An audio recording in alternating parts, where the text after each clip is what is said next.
Feliz tarde, mis queridos socios de aprendizaje. Bienvenidos a Desafiándote. No, este es Learning Talk. ¿Pero qué te pasa, Adrián? Estás perdiendo la chaveta. Bueno, este es el Learning Talk de los miércoles.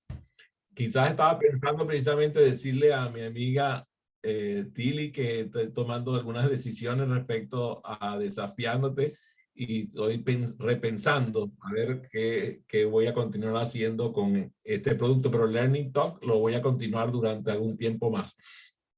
Bueno, este día de hoy recuerden que pueden suscribirse a mi canal de YouTube por mi nombre y mi apellido, Adrián Cotín, con doble T y latina N, y allí pues encuentran esta grabación y futuros programas. Bueno, bienvenido a Tiri de León, como llamamos mi fija, y también a Francisco Duarte. Tili se conecta desde Bogotá, Colombia, esa hermosa ciudad colombiana, y Francisco Duarte desde la ciudad del mármol. ¿Sí sabes, Tili, por qué llaman a Miami la ciudad del mármol? Mar y mol, mar y mol. Muy bien. Bueno, el día de hoy hemos comenzado a trabajar el tema de aprendizaje basado en el contexto. Y le decía yo a Francisco Duarte cuando hablaba sobre este programa en específico, que este es el programa que le da basamento a nuestro programa de formación de facilitadores virtuales, también al presencial, porque es el aprendizaje donde nosotros creamos soluciones prácticas basadas en el contexto en donde se va a ejercer lo que nosotros aprendemos. Nosotros, en el caso de, por ejemplo, aprendizaje organizacional, se pone a los empleados a aprender lo que van luego a llevar al contexto de trabajo. A los estudiantes, entonces, también tienen que dársele esa oportunidad. Una de las cosas que pasa es que nosotros descontextualizamos el aprendizaje en la escuela. Entonces la gente pregunta, oye, pero ¿por qué mi hijo no quiere aprender matemáticas? Bueno, simplemente porque no consiguen ningún tipo de utilidad, porque el contexto de la matemática en el cual se educa el estudiante es en un contexto irreal, no tiene la menor idea de en qué, en dónde, cuándo va a usar esa serie de fórmulas matemáticas que le están buscando que él aprenda. Y precisamente lo que pasa es que el estudiante, mientras tiene cierto, digamos, mientras los padres y los profesores tienen un cierto grado de ascendencia para que él obedezca y aprenda, va y hace que como si aprendiera, va y presenta los exámenes, saca a veces hasta sobresaliente, pero después lo que aprendió no lo usa más nunca en la vida.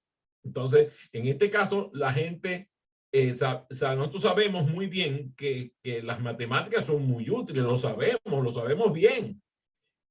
Pero la verdad es que la utilidad no es percibida por el estudiante y por eso el estudiante se aleja.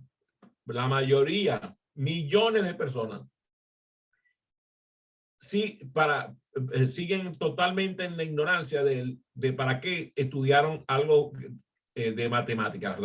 Las fórmulas no tienen sentido. Y si alguna vez aprendieron y si alguna vez alguien le enseñó, para ellos es un misterio qué fue lo que aprendieron y en qué lo van a utilizar.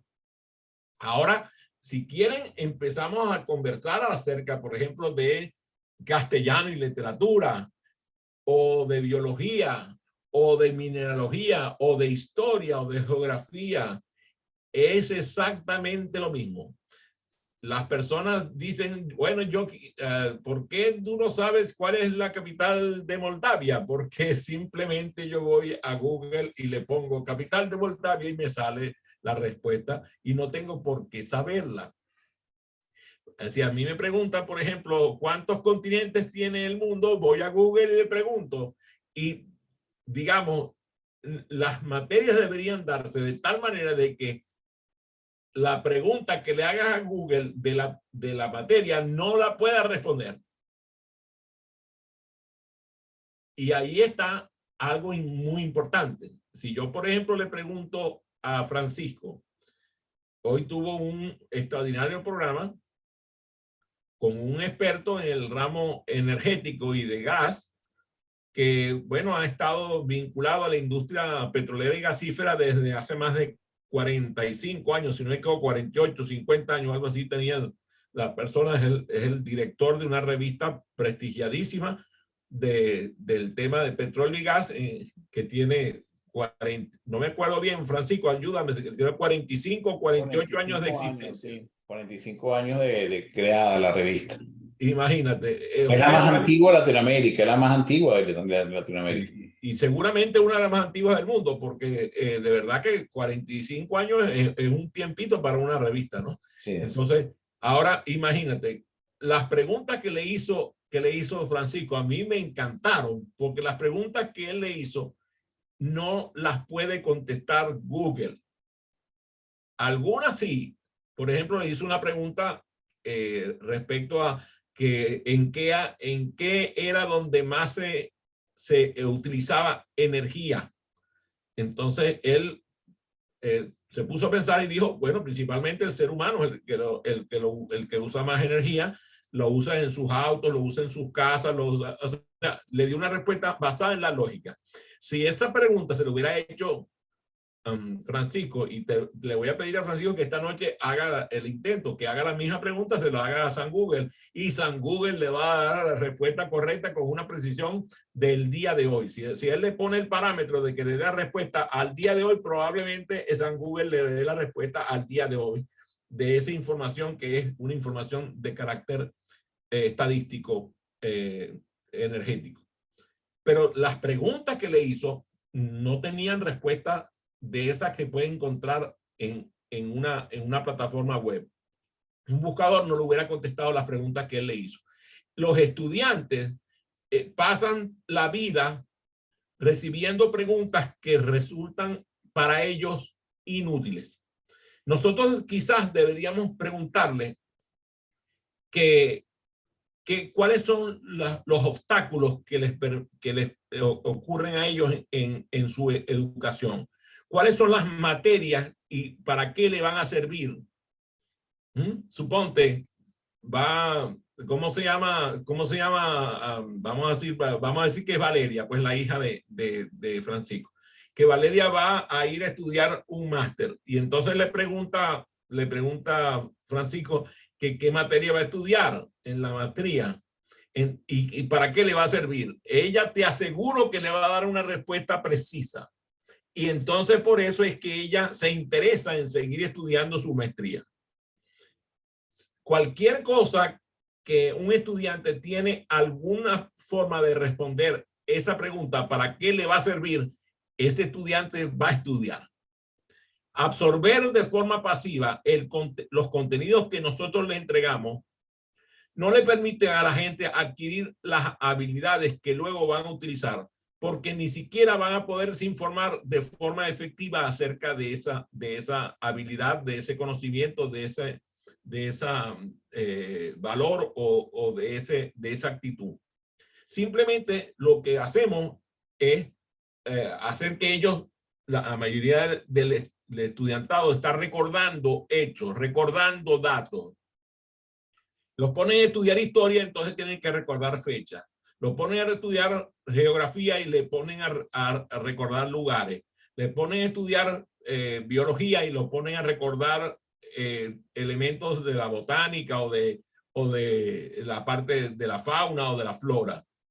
Pero el dominio acerca de la sabiduría que hay que tener para entender esa materia no lo adquieren porque no tienen contexto. No hay conexión entre lo que están aprendiendo y el mundo real. Sí, y eso está produciendo que la mayoría de los estudiantes no tengan habilidades apropiadas para manejarse en los contextos donde se desempeñan laboralmente. Si nosotros entonces lo que queremos es que la gente entienda cuál es el significado más amplio de lo que estamos aprendiendo, entonces tenemos que contextualizar el aprendizaje. Lo que ayuda a diseñar nuestros programas educativos es saber cuál es la posibilidad de que ese de que ese programa de educación va a tener una posibilidad de éxito. Si nosotros nos damos cuenta de que nuestros estudiantes, por ejemplo, aquí en los Estados Unidos, las cifras de éxito son muy bajas. La percepción de éxito, incluso con estudiantes que obtienen evaluaciones de excelencia, cuando les vas a preguntar para qué van a usar lo que aprendieron, no logran decirte cuál es el contexto en el cual van a aprender el plan de estudio, dónde van a aplicar su plan de estudio. Entonces, nosotros lo que queremos es que el estudiante adquiera y aplique el conocimiento, y si es posible que lo adquiera y lo aplique de inmediato. Cuando nosotros damos los programas de formación de facilitadores, los estudiantes incluso llegan a la primera sesión con asignaciones para facilitar. Y entonces algunas personas dicen, pero ¿cómo van a facilitar si ni siquiera han tomado el programa?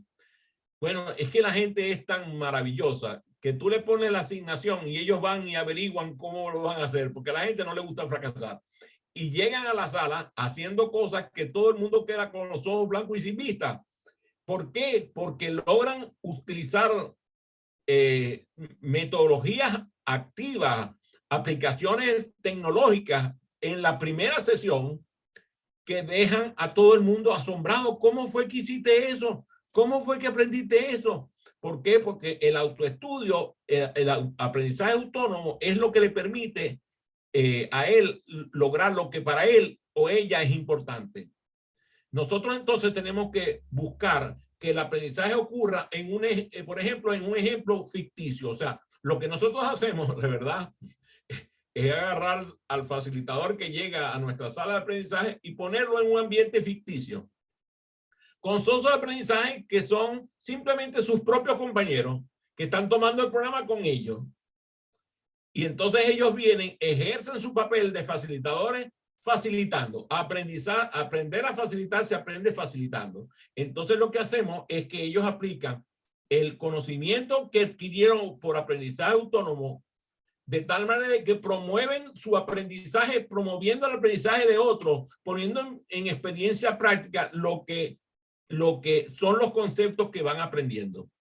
Y de luego, por ejemplo, algunos de los facilitadores que estamos allí, si es que ellos necesitan una orientación, si ellos necesitan aclarar algunos conceptos, algunas metodologías, algunas estrategias, algunas técnicas, las van adquiriendo con guía. La guía se la otorgamos nosotros los facilitadores que estamos allí acompañándolos, pero también se lo otorgan los propios estudiantes que empiezan a otorgar oportunidades de mejora de una forma respetuosa, de una forma voluntaria, de una forma donde la gente empieza a colaborar de forma atractiva, de forma activa. Cuando el estudiante logra conectarse con sus habilidades, el proceso de retención de esa habilidad intencionalmente puesta en marcha en un entorno de aprendizaje promueve mejores resultados. A las pruebas me remito. Francisco, por ejemplo, y Tilly han venido a nuestros programas virtuales. Cuando llegaron, Francisco a muchas cosas ya sabía como facilitador, tenía una experiencia dilatada en su empresa de más de casi 30 años tomando parte de programas educativos, pero en la virtualidad él no tenía experiencia. Cuando llega a trabajar con nosotros, puso en práctica, basado en el contexto nuevo donde estaba estudiando, lo que él había ido aprendiendo de forma autónoma previamente a la sesión, con una preparación muy, digamos, muy liviana, muy natural, que se realizó incluso proponiéndole algunas actividades previas. Cuando él empieza a darse cuenta que está en un ambiente seguro, donde equivocarse está permitido, donde él además empieza a vencer sus propias resistencias, puede desempeñarse en un más alto nivel y cada vez su desempeño es de más alto nivel en la facilitación. Y él mismo, cuando empieza en su proceso de reflexión, se da cuenta, oye, hay que ver que he evolucionado en el uso de los aprendizajes que he tenido de ser un facilitador virtual. Si nosotros el rol de educador se lo entregamos al estudiante mismo, o sea, el estudiante que esté estudiando la materia que sea, cualquier materia, se lo entregamos al propio estudiante o grupo de estudiantes, ese proceso que van a hacer de empezar a estudiar las materias y sobre todo si nosotros lo ponemos en situaciones reales del uso de lo aprendido. Si lo desafiamos, porque el desafío es una de las cosas que el socioaprendizaje aprecia altamente cuando el desafío es posible. Cuando el desafío es imposible, resulta frustrante para el estudiante. Entonces el estudiante lo intenta y llega un momento que tiene lo que se llama la desesperanza aprendida. Si nosotros al contrario le mostramos al socioaprendizaje que él puede triunfar, así sean triunfos menores, triunfos parciales, entonces ese proceso de apoyar al estudiante a recordar la información, a aplicar esa información, a utilizar su pensamiento creativo, su pensamiento práctico, su pensamiento crítico, entonces el estudiante empieza a florecer. Ese es el proceso. Si nosotros, por el contrario, castramos al estudiante con críticas y censuras, empieza el estudiante a desalentarse, a perder el deseo de aprender. Un curso de historia, por ejemplo, si nosotros pudiéramos desarrollar la competencia de un estudiante para que comprenda el hecho histórico y no para que recuerde fechas, para que interprete el fenómeno histórico y no para que recuerde los nombres de personajes de la historia. Si todo lo que nosotros podemos lograr es que el estudiante, en vez de recitar un montón de fechas y de nombres de memoria, pudiera ejercer la competencia de interpretar el fenómeno histórico y contar la historia contextualizada. Y, por ejemplo, le ponemos a estudiar, por ejemplo, yo ayer estaba estudiando a Tocqueville. Tocqueville tiene un tratado de la historia norteamericana que es una pieza maravillosa que muchos políticos norteamericanos deberían leer, pero que tristemente no leen porque cuando ven el libro que es demasiado grueso, entonces le sacan el cuerpo que tienen que leer demasiado. Pero Tocqueville, por ejemplo, explica la historia americana y logra que hace más de 200 años él explicara muchos de los fenómenos que estamos viendo en la política de hoy. Están sucediendo eventos que él pensó hace 200 años. Entonces, imagínate, si nosotros logramos que el estudiante se interese y se dé cuenta a la hora de compartir la lectura, de que eso, mira lo que escribió Tocqueville hace 200 años, mira cómo él mostró cómo iba a suceder el hecho de que la gente va a dejar de leer libros y van a empezar a leer síntesis del libro. ¿Ustedes se han dado cuenta de eso? Que la gente no lee libros, sino que quiere leer síntesis del libro. El Astra solamente. Así es. Y si es posible por spray, o sea, algo que puedan aprender por spray. Entonces, Tocqueville dijo eso, que la gente iba a empezar a despreciar la lectura profunda por estar leyendo síntesis de libros y que cada vez los libros iban a ser más sencillos y menos profundos.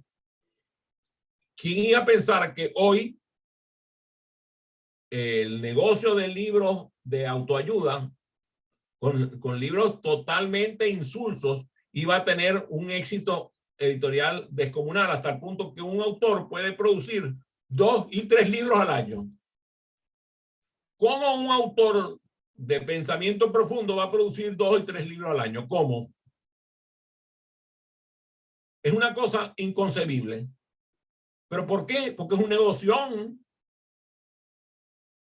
Entonces una persona que escribe 2, 3 libros al año se mete 2, 3 millones de dólares en el bolsillo vendiendo un libro que lo único que hace es atraer al gran público porque es un libro ligero que lo puede leer en el gimnasio, como digo yo, lectura de gimnasio.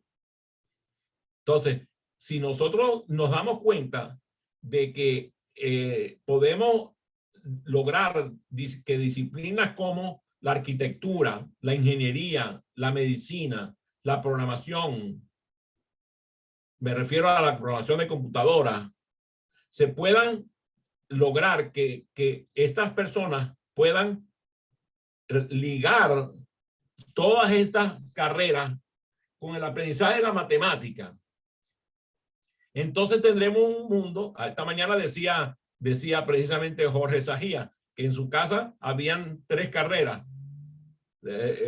abogado, médico, ingeniero, y que en esta casa todo el mundo estudiaba o derecho o medicina o ingeniería.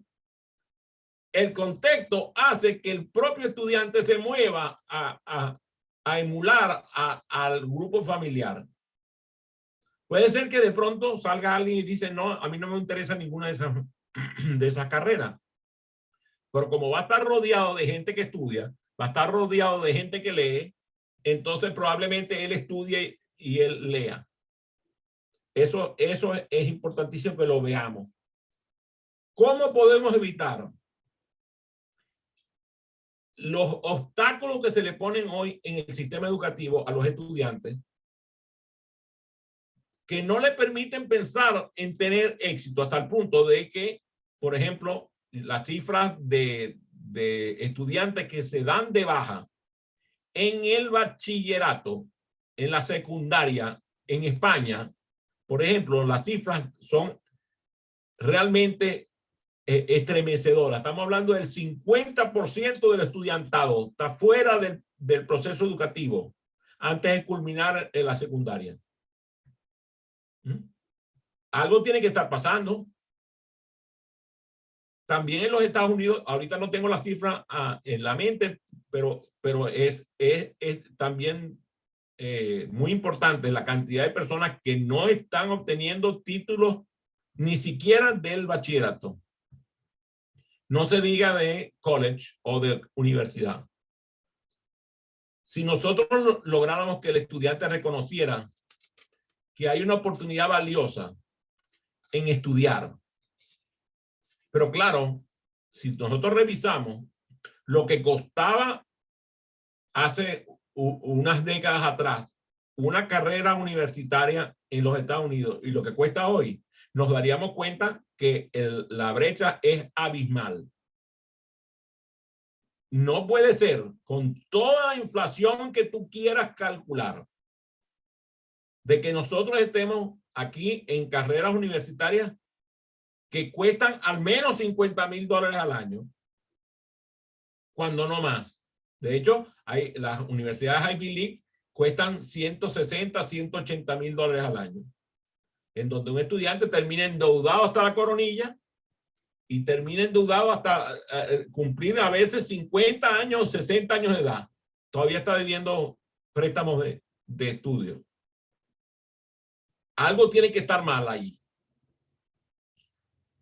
El aprendizaje basado en contexto permitiría que el estudiante empezara a aplicar de forma productiva el aprendizaje que va obteniendo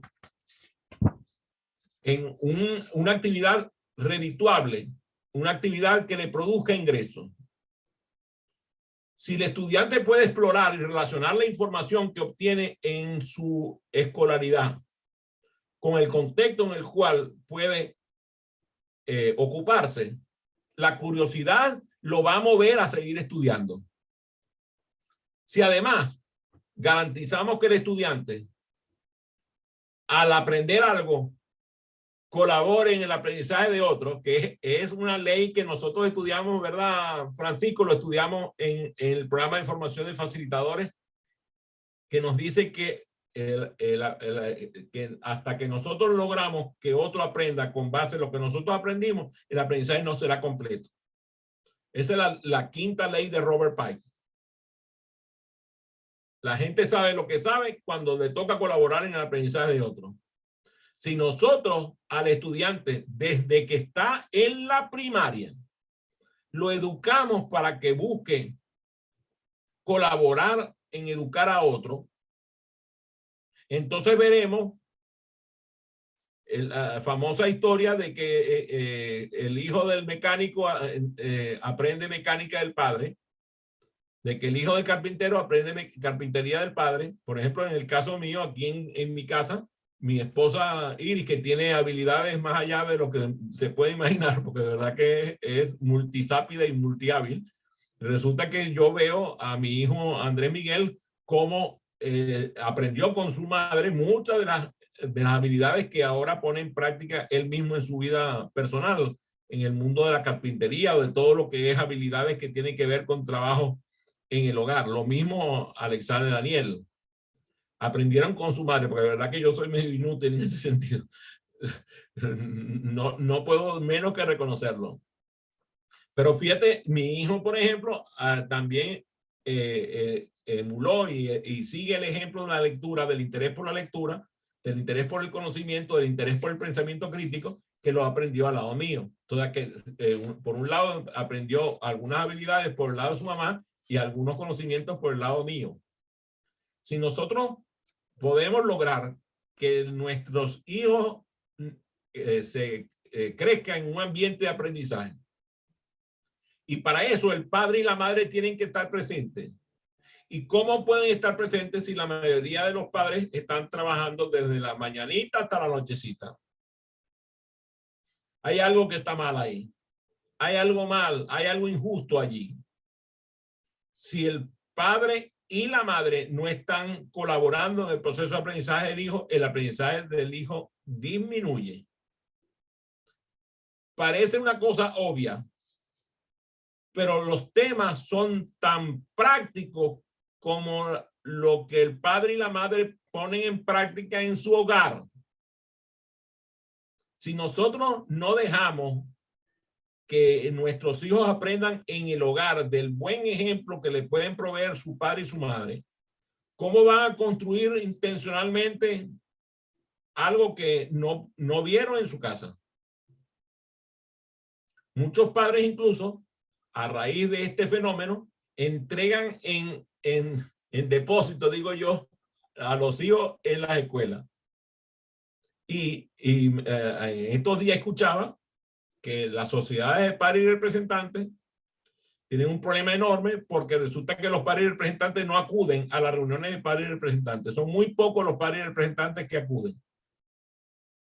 Y cuando acude uno solo de los cónyuges, pues el otro está trabajando. O los dos están fuera o uno no asiste. Y son muy pocos los que acuden ambos padres. Eso hace que el hijo no tenga la inspiración que le da la presencia de los padres en la escuela. Si el docente no tiene la colaboración de los padres, no puede integrar lo que le da la escuela a la vida del niño, a la vida del estudiante. E incluso no puede poner en práctica muchas de las cosas que aprende en la escuela. Y al contrario también, muchas de las cosas que aprende en el hogar y que puede trasladar a la escuela, no ocurren porque el niño está solo. El niño no está siguiendo el ejemplo de nadie porque los padres están ausentes. Entonces, de pronto llega un niño y está con una conducta antisocial, incluso llega a ser hasta antisocial y hasta asocial dentro de la escuela. ¿Por qué? Porque el padre y la madre o los dos están desaparecidos y por lo tanto no hay quien le dé un ejemplo a seguir a ese niño, a ese estudiante. Si nosotros podemos, por ejemplo, lograr que nuestros padres y representantes acudan a las escuelas a inmiscuirse en el proceso de aprendizaje del estudiante.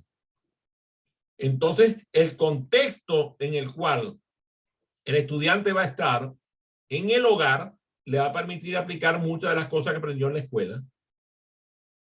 Yo me acuerdo cuando yo llegaba a casa, mi papá me preguntaba, ¿qué aprendiste hoy? Y se interesaba porque yo le contara lo que había aprendido en cada materia. Cada vez que yo lo hacía, me sentía entusiasmadísimo porque mi papá me estaba escuchando. Lo mismo pasaba con mi madre. Entonces a veces me escuchaba uno, después me escuchaba el otro, a veces me escuchaban los dos, y por si fuera poco me escuchaba mi hermano mayor. Ese proceso de compartir lo aprendido en la escuela con la familia es parte del aprendizaje que le permite al estudiante memorizar mejor lo que aprendió. Imagínense ustedes, voy a darles un ejemplo. Supónganse que ustedes los envían a que ustedes aprendan un curso de seguridad y les dan unos libros para que ustedes estudien todos los aspectos de seguridad del hogar, por ejemplo. Les dan unos manuales, les dan unos libros, les dan unos links para que ingresen en internet, y ustedes van y se certifican con que ustedes conocen lo que en esos libros, en esos manuales y en esos sitios web están sobre el tema. Y aprendieron seguridad de la familia. Y resulta que hay un evento real de inseguridad familiar. ¿Qué creen ustedes que va a pasar con uno de ustedes que aprendió así? A ver, Francisco, intenta una respuesta ahí.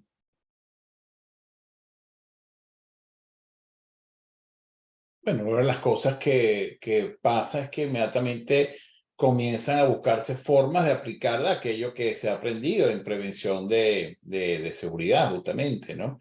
Si hay una situación de esa y se ha absorbido ese conocimiento, ese es el momento de poner en práctica esas habilidades que se han adquirido. Te voy a dar una sorpresa. Lo que va a pasar es que vas a tener un fracaso absoluto, porque todo lo que hiciste fue memorizar información. Y por el contrario, te hubieran puesto en situaciones reales a que tú practicaras lo que estabas estudiando en ese libro, lo que estabas aprendiendo en ese manual, lo que estabas consultando en esa página web, y hubieras tenido la oportunidad de utilizar lo aprendido en simulaciones, entonces probablemente tu éxito sería mayor. Pero si lo que hiciste fue memorizar lo que estaba en un libro, lo que estaba en un sitio web, lo que estaba en un manual, las posibilidades de éxito son mínimos. Claro. Muchas de las preparaciones que se hacen de los profesionales de mayor éxito son aquellas que se saca al estudiante del área donde está estudiando la parte teórica para ponerla en ejecución en la parte práctica.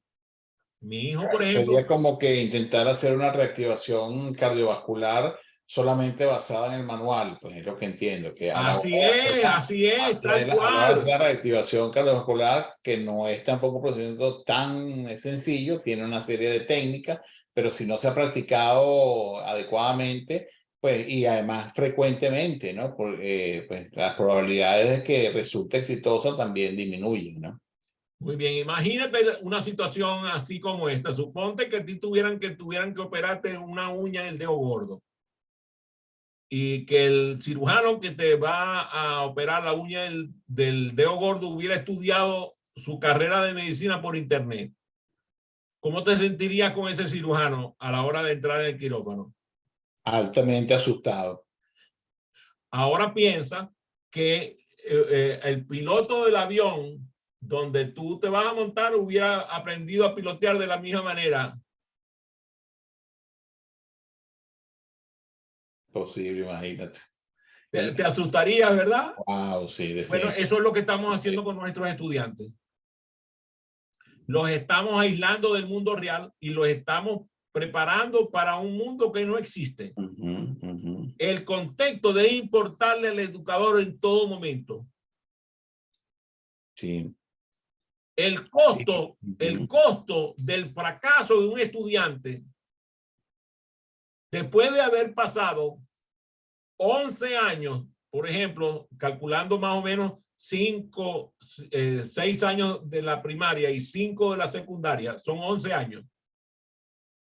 El costo del fracaso de llegar al mundo real con lo que aprendió durante esos 11 años es descomunal. Porque el estudiante lo que siente es que lo defraudaron. El servicio que le estamos proveyendo a nuestros estudiantes con un sistema educativo descontextualizado es precario. Si a nosotros nos interesa que los resultados de un estudiante, sea que el estudiante aprenda, tenemos que lograr que el estudiante se prepare para el contexto real donde va a aplicar lo que está aprendiendo en la escuela. Es importante entonces proporcionar a nuestros estudiantes para que puedan desarrollar su propio contexto de aprendizaje. Por eso es que a la hora de formar facilitadores, nosotros creamos todo un espacio donde el estudiante se exponga a situaciones similares a las que se va a exponer a la hora de facilitar el aprendizaje.